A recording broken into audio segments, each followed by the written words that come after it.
Hey everyone, welcome to the Bible Belt Bros podcast. Party noise, confetti. Okay. We need something else for these intros. Anyways, welcome to the Bible Belt Bros podcast. Thanks for tuning in.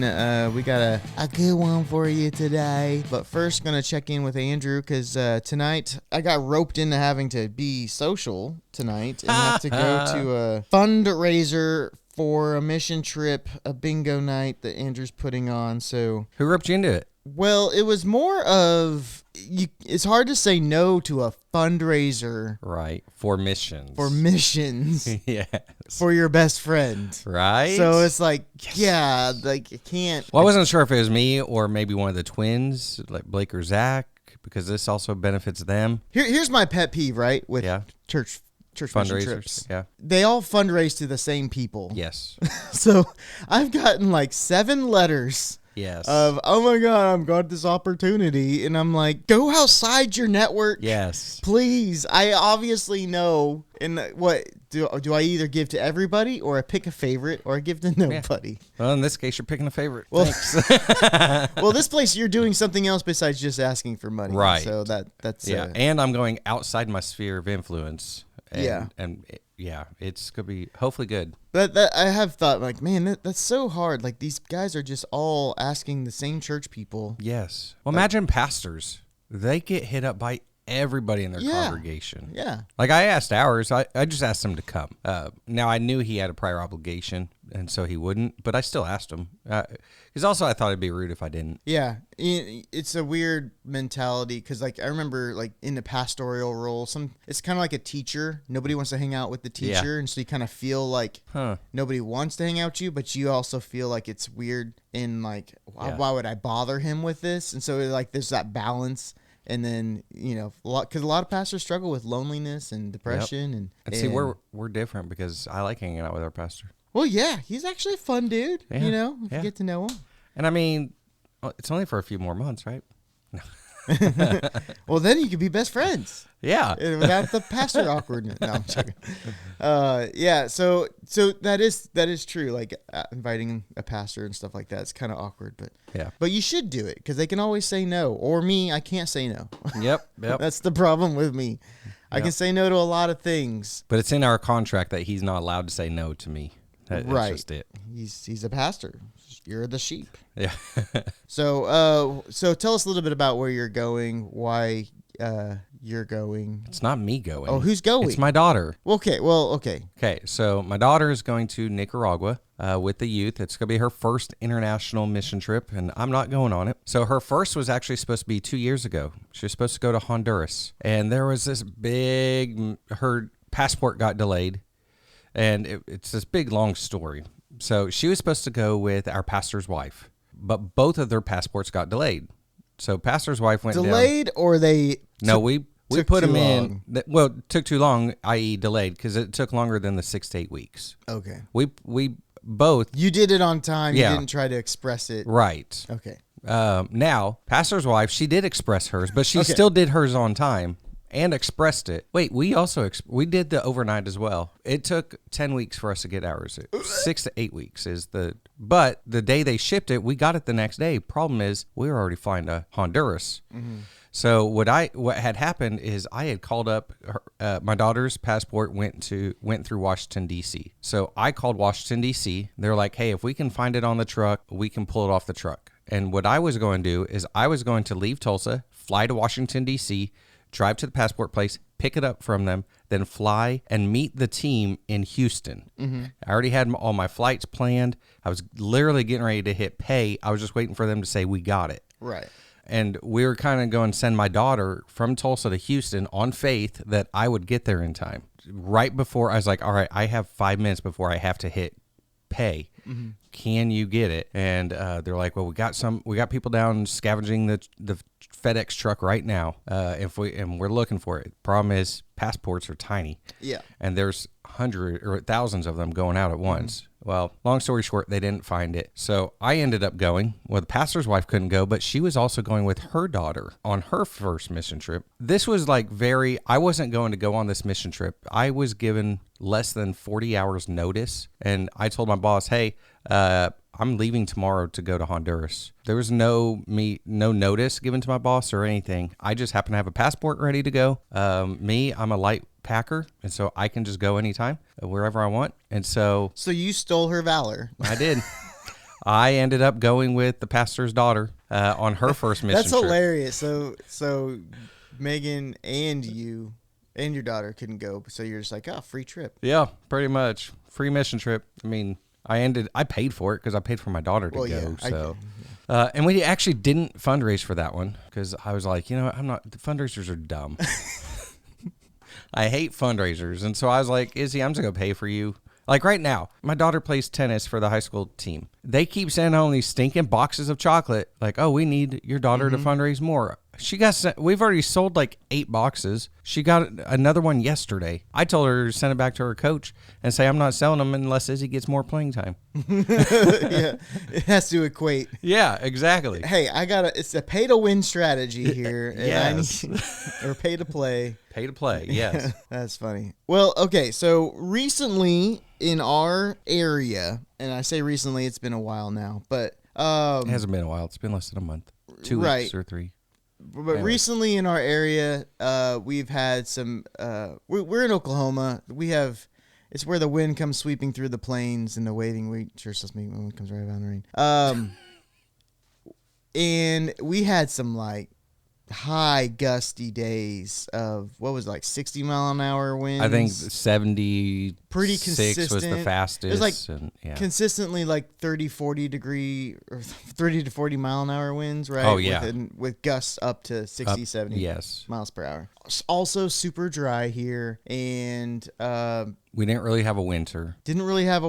Hasn't really rained yet coming out of winter. So everything is dead and dry. And so we had some major grass fires that started, 5 miles from our house, 10 miles from our house? Yeah, I'd say about 10. From my house. From your house, let's see, 10 to 15, I'd say. Okay, 10 to 15. And it was coming our direction. I guess this was the worry of it. Yes. And then, it was like just a big night of, my wife, who's a worrywart, watching the news, and I was like, if I'm not worried until it passes this point, but there's so many different things of water it would have to skip over and jump, to get to us that I was feeling okay, but I was worried because it is very, like, once you get into the trees down there, then you're going to be in some big trouble, and that's where I was going to get worried. But yeah, because your house is surrounded by nothing but trees. Nothing but trees. And for miles, yes, that direction is nothing but trees. And so major wildfires, it ended up going into this smaller town, and basically just major devastation when it comes to homes burning completely down, people having to get up and evacuate immediately and not having time to even pack up. Yep, at 2 a.m. in the morning. We were like having that conversation, like, what do we even pack up? And it was like, mainly we just have like one bag with our like passports and certificate stuff, insurance information, stuff like that. Like, obviously that has to go, but then everything else, like, you're not going to have time to really think about it. Yeah. So I had a lot of friends over there that had their cars pre-packed, ready to go. Then I had some that didn't have their vehicles pre-packed, and they lost literally everything. And the bad part about that, they didn't have insurance, which sucks. Yeah, and it was one of those, like, we knew the fire danger was heavy because we knew of the wind, and there has previously been fires in that area, just never really went into the town. Right. They were able to stop it before it got into the town. So, but this time we just had wind out the wazoo. Yeah, and it just couldn't be stopped. All these local area fire departments trying to help out and stop these fires, but man, grass fires, they spread quick. They do, and they can get a little overwhelming pretty quickly. So we had that major thing happen, and so somebody, as a worship leader, right? I get texted all these songs all the time. I'm gonna actually find the actual song title Oh no. here that I was texted. Let's put them on blast while yeah, we're at it. I'll say this. Oh my Lanta. We're gonna do this song. Now that person knows who it is. Yeah. So even I know who it is. Okay, so this is like 2 days after, right? And I'm pretty sure I've probably been texted this song before by somebody else. Like, we need to do this song, blah, blah, blah, blah, blah. It's like a couple days after these fires have happened. People are still digging through it. There's, Is this person really jonesing for this song? No, that's not who it is. Oh, no? That's not who it is. Okay. Think more youth. You think more youth. Okay. Was basically texted me this song, and she's like, we need to do this amazing song. And it is a good song, whatever. But the song is called When don't drink coffee right before I say this, just in case. Yeah. When Wind Meets Fire. Oh no. No way. By Chris Brown. And so she texted us that song, and I mean she's like, yes, we need to do this. And then Randall puts too soon. And she's like, no way. Because they always request songs, and I'm always like, this is the stupidest song, or we're not doing it. So that's how she's interpreting our response is like, it's a good song, listen to it. And I said, Manfred Fire theme song? Is that what you're trying to do here? And then Randall had to say, after recent events, all songs with the words wind and fire have been banned for the next 5 weeks. And then she's like, you're banned. And I'm like, I don't think you understand. So anyway, oh my. So it brought me on to like really like think more about it, and like trying to be a teaching moment maybe a little bit as somebody who's an up and coming worship leader person, of being like, just because it's a good song doesn't mean that it's the right song for that time, for that moment. And so like you have to like kill people's dreams because they'll hear a song and they want to do it. Yeah, you've killed mine a lot. Yeah, you sent me the worst songs. No, they're good songs. Listen to them. I do. I listen to it. I'm like, this is a good song for one person to sing, but not corporately. It's weird corporately. It might be. That's usually what it is. Like it's a good song, but like to try to corporately have everybody. Well, that one song I really wanted you to do is a 2-person song and would fit you and Gatlin well. Yeah, it had like a rap and stuff into it. It's like more. Yeah, we might still do it. Who knows? You know, we probably won't do it. Just I can't say no to people. Sure. But your band, Dusty. Your band.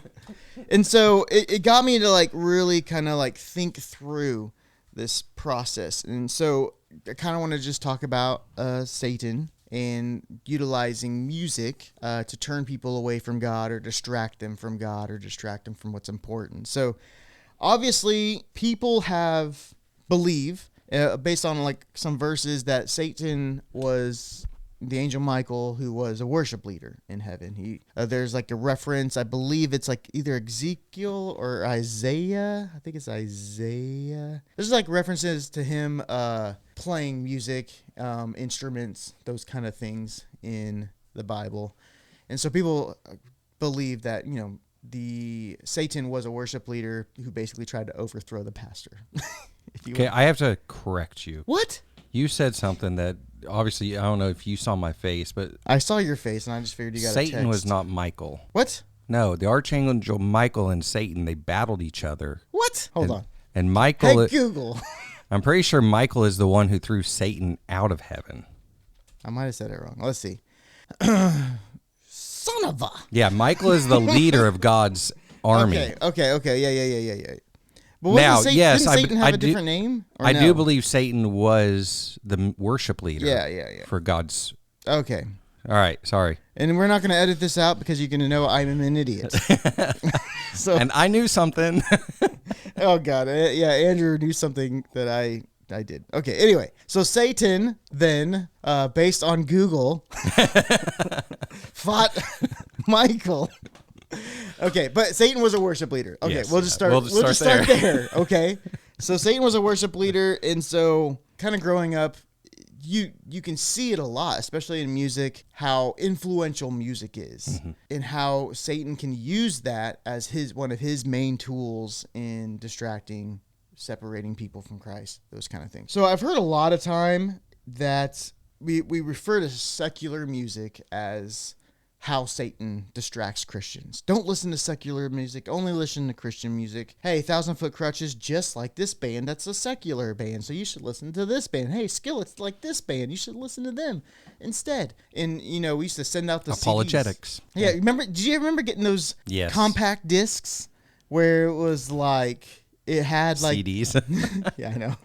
And it had the band name, and then in parentheses under it was like who it was similar to. Yeah. The now. Yeah. CDs. Yeah. And so that's how we would combat Satan and his music with our Christian music that most of the time is less technical.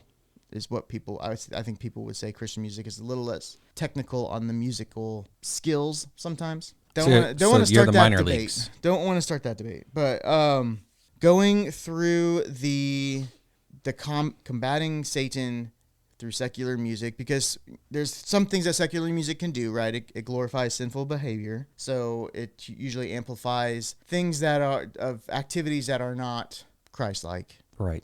Yeah. Usually encourages like self-glory or I did it myself, those kind of situations, like pride, those kind of things. It can be manipulative to a sense, to where like if you're going through depression and you listen to a depressing song, it's adding to your depression. Like, right, yeah, like you can find a song that can amplify whatever emotion you're going through. If you're Absolutely. when you're angry, I used to listen to like the hard, like Slipknot. Yeah. But see, I grew up a Christian boy, so I would listen to the Christian versions of that Slipknot, and still be mad. Yeah. Like which was what was Johnny's old band's name? Ever After? After 8. After 8? Yes. I think Ever After is like a love movie. Oh, my bad. I don't know. So there's that. So they can amplify your emotions, and then there's just like sowing like seeds of doubt in God and those kind of things. And so I could see that in my life where things have happened where listening to a music has like manipulated my thought process when going through something. But what I want to bring up is how Satan can use Christian music to do the same-ish things and lead people away from God instead of closer to him, okay? Should I caveat it now or wait until you're done? Caveat it now, because I've talked a lot. Okay, so it's not just music, and so I don't want people thinking that we're bashing Christian music or anything, because that's definitely not, I know Dusty's intention, and I definitely know that's not. Why was I bashing Christian music? Well, just with the phrase that Christian music can also be bad, essentially. Oh, well, okay. Well, here's what I mean by or that. The context. Especially, like, I heard this on TikTok.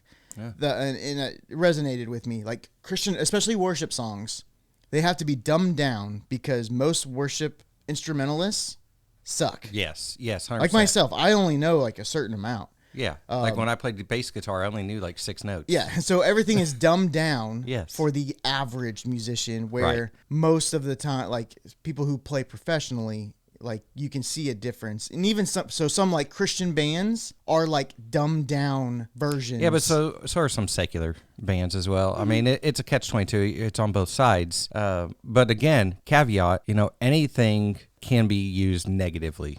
And whether it's your eating habits or exercise habits. I mean, if you're not exercising properly, it's going to hurt you. If you're not eating properly, it's going to hurt you. If you're listening to Christian music, again, in the wrong sense, it's going to hurt you. So, I mean, you can find a song that's going to amplify any emotion, like you said. So, again, music in the wrong sense can hurt you, whether it's secular or Christian. So you're not caveating me. You're agreeing with me in a sense. Well, it's caveating and agreeing, yes. Okay. It's caveating because... I'll allow it. Again... Appreciate, because anything can be taken wrong. So yeah, I think that's a lot of what some people preach. Even the Bible can be used in the wrong context. So right, I think that's what some people like when they talk about drinking and those kind of things. It's moderation. Like it's never the drinking that's the problem; it's the getting drunk, right? But 100%. Then most pastors who don't want you to drink just say that drinking you never cannot get drunk. Basically, is like you can't. Control you can't alter. Yeah, you can't stop the chemical alteration in your mind. Or you can't control yourself. You can't ever just have one. But I do all the time. I did yesterday. So that's like yeah, but you know what I mean. Like they have to caveat that because it really doesn't say drinking's bad. It just says being drunk is bad. Right. And so, but it's all like you're saying, it's moderation. If you can't control one, you can't control, seven, that kind of thing. I think you're exactly right in that saying. So, but what I'm kind of, when I'm going into the Christian music side of it, I'm thinking of like more of on the worship leader side of it, right? So what my thought process I guess I'll say like an experience that I've had recently, and then kind of like how I interpreted that song and how I visualized that scene, right? So the experience I had recently was somebody's mom was going through like a difficult health battle, right? This person clung to a song that was like going to be the victory song, like God's going to get me through this, blah, blah, blah, yeah. And so continuing that victory song and like going for months and months, every time we'd sing that song, it was like super touching to her and being able to like help her get through this time. But then her mom didn't make it, right? And so now this song that she's clung to, every time she hears this song, she's more taken to God's, in her mind, unfaithfulness instead of faithfulness, even though that's not what that was at all, So now, that can take somebody away. Now that every time they hear that song, they're triggered. And I remember this person coming to our church, hearing that song and leaving angry, because of how could we do this song? Well, like, how could we know, that kind of situation. Right. And so I see like Manford, we don't have a lot of Manford people at our church, so it wouldn't be like this crazy, but just like how Jesus left the 99 for the one, we got to also like keep a track that there's probably the one that's, especially if their church has been burned down, they might be visiting, And so my thought process was, what if, and is it even worth it, if somebody was to be at our church, they just lost everything because of the Manford fires and the heavy winds, and we're still having heavy winds today. They come to the church and they sing this song, and over they're singing, when wind meets fire, fire come down. And, right, yeah. That's not what the song is saying is anything about starting a fire, but it's like that's how they're hearing it. Yep. And then that's what's triggering them, that like, wait, God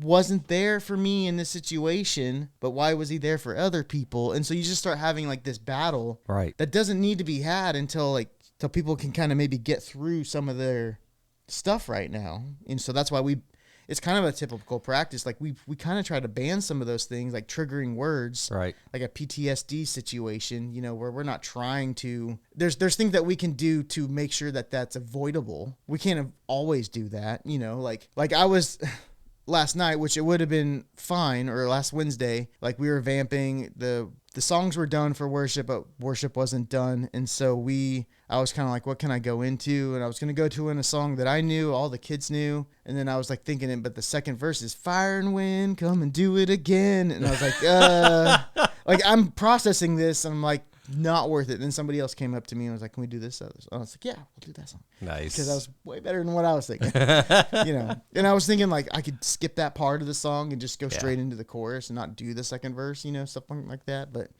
yeah, so it was just like, there's avoidable things that you can do. There's a lot of songs with fire and wind. There in the Bible, there's a lot of. Why couldn't it have been a fire like in the bush where the bush wasn't consumed? I mean, right. And so anyway, so I was just thinking like, as worship leaders, we have to be careful. And I think some of that comes off of selfishness of the worship leader wanting to do a cool song that they hear or seen somebody do live. Yeah.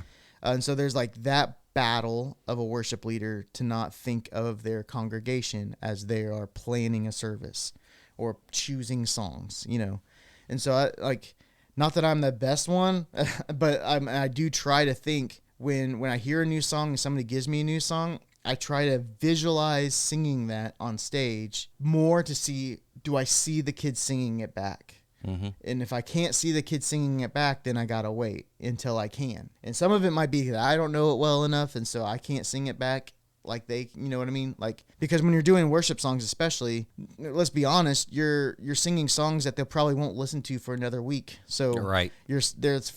When you're singing a song on Sunday or Wednesday, it's the first time they've heard this new song, and they're not gonna listen to it again until next week that you sing it. And so every time you're singing it, that's why a lot of church bands play the same song 2 or 3 weeks in a row when you're releasing a new song, because let's be honest, they don't do their homework and they're not preparing for worship before they get to church. Yeah. So anyways, I was just thinking of that, like, just we always talk about how Satan uses Satan, not Michael, uses secular music, but I think we also need to be mindful of how he can use the good things as well for his way of deterring you. So here's what I've taken away. Worship is of Satan, so I shouldn't go into worship. Just kidding on that one. Okay. And then, so Spotify popped in my head, and I really, really dislike Spotify. I liked Pandora a whole lot better. Just Spotify fits my family better, so I use Spotify now. It's their algorithm because I only listen to Christian music. I don't listen to any secular. But Spotify just created this mix for me that is all the songs that I listen to. But then when I've listened to it long enough, then it just starts throwing in random crap. And like yesterday I was going down the highway, jamming out, and then all of a sudden I get 4 F-bombs in a row. I'm like, what the what? What the what? What is this? And so, and Spotify does that all the stinking time. I'll be listening to, so I drive baby boy to school in the mornings, and I put on his playlist, which is the preschool playlist that our church has on the wall. It's a QR code you scan. But when you've listened to that long enough, again, here come F-bombs or curse words. The autoplay features are like their algorithm is not right close at all. But then so you're getting into the secular realm by playing the Christian music, and it's so annoying to me. Well, and here's what happens, right? So you put on a playlist and your kid's listening to that during the day. You go do something else, come back, your kid's now being kind of like indoctrinated a little bit with stuff that you didn't approve. Absolutely, 100%.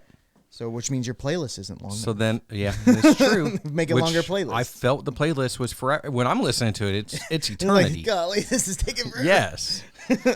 Like the itsy bitsy spider can only climb so far. I just want to reiterate one more thing before we're done, because I didn't actually say any of these other things, but ways that Christian music and even worship songs can be used negatively is, one, it creates using, like we talked about, creating a feeling of spiritual failure or doubt, like, wait, why wasn't God there for me? He's there for you. There's also like just prioritizing emotionalism over truth. There's a lot of worship songs nowadays that are so vague. They're just more on the emotional side of things, 100%. And they're not filled with truthful lyrics. And then that would go to the next one, is promoting false doctrine. Like there's a lot of worship songs that do promote kind of like misinterpret scriptures, like Philippians 4:13. I could do all things through Christ. We misinterpret that scripture. People put those kind of things into songs, and then we sing those songs more than we read the scriptures, and so then we ended up believing that to be the truth. Yeah, we had a worship leader like that at First Baptist. That